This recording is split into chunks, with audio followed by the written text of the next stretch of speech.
Զրուցում ենք ՀՀԿ խորհրդի անդամ Հայաստանի պաշտպանության նախկին փոխնախարար Արտակ Զաքարյանի հետ։ Պարոն Զաքարյան, ըստ էության այսօր իշխանությունները Ալիևի բոլոր պահանջներին են համաձայնվում, չնայած որ Բաքուն դեռ չի պատրաստվում ստորագրել այսպես կոչված խաղաղության պայմանագիրը։ Ինչն է պատճառը, ինչին է սպասում։ Պատճառը կապիտուլյացիա ստորագրած իշխանություններն են, պատճառը Հայաստանի շահերին դեմ ի սկզբանե գործող եւ ինչեւ վերջել Հայաստանի շահերը տապալող իշխանություններն են, պատճառը նրանում է, որ մենք այժմ թուրք-ադրբեջանական հավելված ոչ թե իշխանություն շատ խելոսերուն խաղերով, այսպես ասած, իրենց փոխանցումներով խաղում են այնպես, որ ժողովուրդը գլխի չընկնի, թե ինչպես են իրեն դավաճանում, ինչպես են իրեն լավ բաներ խոստանալով տանում դեպի անդուն, դեպի դժոխք, դեպի հայրենազրկում, դեպի կործանում, այնպես ինչպես Արցախն արեցին, բայց իհարկե լավ բաներ խոստանում։ Այն ժամանակ ով ասեց, որ շատ լավ չի, երբ որ Արցախի համար տեսնեք, Փաշինյանը ոնց է պայքարում Արցախ Հայաստանի եւ վերջ։ Եղավ ինչ որ եղավ։ Հիմա էլ ասում ով ասեց, որ վատ բան է, ապրի Փաշինյանը, տեսնում եք խաղաղություն ա բերում։ 4 անգամ արդեն Հայաստանի դեմ ագրեսիա եղել է խաղաղության անվան տակ, հիմա հեսա 5-րդն է պատրաստվում, որի ընթացքում ցավոք շատ վատ նախատեսում պիտի անեմ, այս պահի դրությամբ եղած տվյալները վերլուծելով նորից Հայաստանի, եթե սրանք մնացին իշխանության, տարածքային կորուստներ, նոր զոհեր, նոր այսպես օկուպացիա սպառնալու։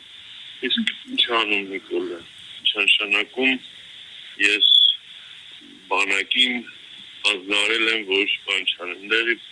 բոլոր տվյալներն ասում են, որ կուտակումներ են, բոլոր տվյալները եւ Ադրբեջանի գործողություններն էլ արդեն բացահայտ, ակնհայտ ցույց են տալիս, որ հնարավորություններ է փնտրում, լեգիտիմ ինքերաստեղծում, թեկուզ կեղծ, բայց ինքերաստեղծում նոր ագրեսիա իրականացնելու համար ստեղից ասում ես հանձնարարել են, որ բան չլինի, չկրակեն կամ ես միշտ ասիկ հանձնարարել են, որ չպաշտպանեն հայրենիքը, դուք տեղ բան արեք, ձեր քաղաքական հիմքերը ստեղծեք ու արմարարից գցեք, մտեք ձեր ուզած Միջանցքը կամ ձեր ուզած տարածքները վերցրեք, միացեք Նախիջևանին, հա, սա է Նիկոլի մեսիջը Ադրբեջանին ու աշխարհին։ Այսինքն ստացվում է, որ այսօր մեր իշխանությունները փաստացի հրաժարվեցին ոչ միայն Արցախից, այլ նաև Հայաստանի Հանրապետությունից եւ մեր բոլոր գերիներից, ովքեր որ գտնվում են այսօր Բաքվի բանտերում։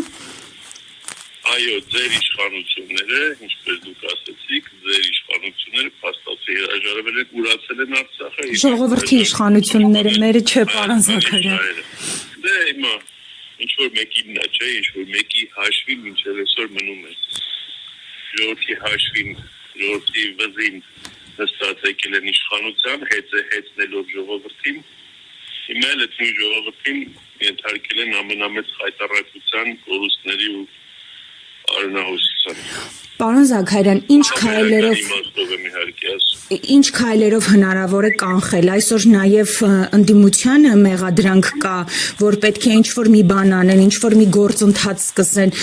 Ինչ է հնարավոր այս պահին անել, թե բոլոր հնարավորությունները սպառված են արդեն։ Ընդդիմության մեղադրանքը իհարկե իրավունք ունի գոյություն ունենալու, բայց ընդդիմությանը մեղադրելուց առաջ մի հատ մեղադրողները թող հիշեն, թե ընդդիմությունը քանի անգամ է կոչարել, քանի անգամ նախաձեռնել փողոցի միջոցով իշխանությանը հեռացնելու գործընթաց։ Ինչ էին անում այդ նույն ժողովուրդը կամ այդ նույն քննադատողները ավտոբուսների մեջ նստած դժգոհում էին, ասում էին, ինչ է կանում, անհարմարություններ եք ստեղծում, խցանումներ եք ստեղծում, ում դեմ եք է պայքարում, լավ նախկիներն են ուզում հետ գան, լավ երիքա էլի բան թողեք, թող աշխատեն, այս ովքեր էին, այս ասողները հիմա ասում են ընդդիմությունը ինչ է անում։ Երբ որ հասկացան, որ Նիկոլը իրանց թշնամին է, Նիկոլ իրանց դավաճանել է բոլոր հնարավոր եղանակներով, հիմա նորից պատտվել ընդդիմությանն են ասում։ Ընդդիմությունը էլի շարունակելու է դեմս հանրապետականի, շարունակելու է իր պայքարը եւ բոլոր հնարավոր առիթները, բոլոր հնարավոր տարբերակները բնականաբար է, որպեսզի Նիկոլի հետ միասին Հայաստանը հաջորդ ընտրությունների չգնա։ Նիկոլը չլինի հաջորդ ընտրությունների ժամանակ գործադի իշխանության ղեկավարը, որովհետև դա արդեն վերջ է, դրանից հետո անիմաստ ընդհանրապես որևէ բանի մասին խոսել։